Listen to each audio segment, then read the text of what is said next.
Shalom Bapak Ibu, tuwin sederek ingkang kinasih wonten ing patunggalipun Gusti kita Yesus Kristus.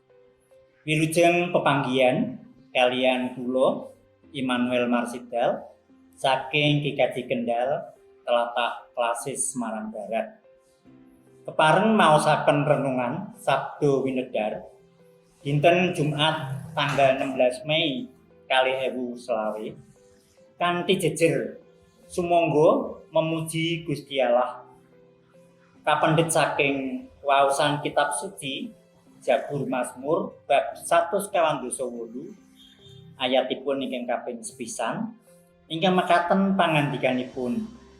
Haleluya, padha saosa puji marang panjenengane kang ana ing ngaluhur.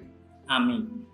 Para sederek ingkang dipun tresnani Gusti kita Yesus Kristus, tanpa dipun ajak utawi dipun desek-desek, kita para kagunganipun Gusti mesti tansah memuji Gusti.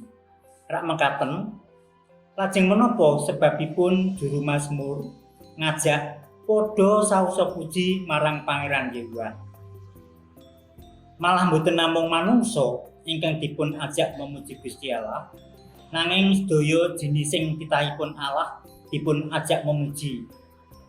Kados dene srengenge, rembulan, lintang-lintang, sedaya jinising kewan, jinising tetuwuhan dipun ajak memuji Gusti Allah. Kepujen ngluhuraken Allah wau mila leres kedah dipun aturaken dening sedaya titah. Pratilaning kitab Jabur punika cundhuk kalian isining kitab Daniel bab 7 ayatipun ing kaping 13 lan 14.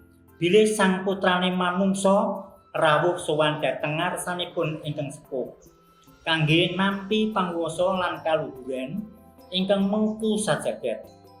Inggih sedaya titah sami sujud manembah lan memuji dhateng sang putrane manungsa.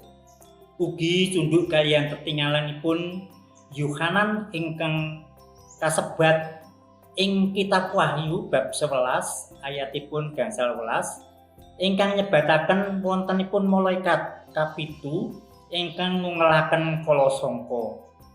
Biwarakaken sang jebadanipun Allah jumeneng ratu langgeng saklami-laminipun. Putrane Allah inggih sang jebadanipun Allah ingkang jumeneng ratu langgeng. Boten sanes inggih panjenenganipun Sang Kristus. Inggih Gusti Yesus Kristus ingkang sakderengipun semengko dhateng swarga sampun meratelaken anggenipun nampi panguwasa ing swarga lan ing bumi. Kasrat wonten ing Injil Matius bab 12 ayat 18. Mila yen mripating kapitadosan kita ngemataken kanthi trewaca, kita saya saged mangertos wontenipun dasar ingkang gumathok bab anggen kita memuji Allah. Kita memuji Allah boten kok namung rubuh-rubuh gedang, boten namung elah-elu, mela-melu, tiru-tiru, boten mekaten. Kita memuji Allah karena kita mangertos lan pitados salugu bilih panjenenganipun Gusti Allah nitahaken langit lan bumi. Dalah saestenipun kanthi salugu ugi pitados bilih Gusti Allah terus tetep makarya ngrimati titahipun tanpa wonten ingkang kalipyan. Malah Gusti ugi milujengaken kanthi panguwasanipun lan katresnanipun ingkang tanpa winates.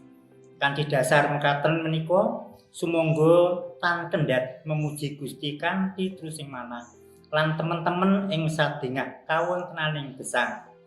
Bingah utawinipun sisa kadasaran sikep ingkang memuji Gusti Allah.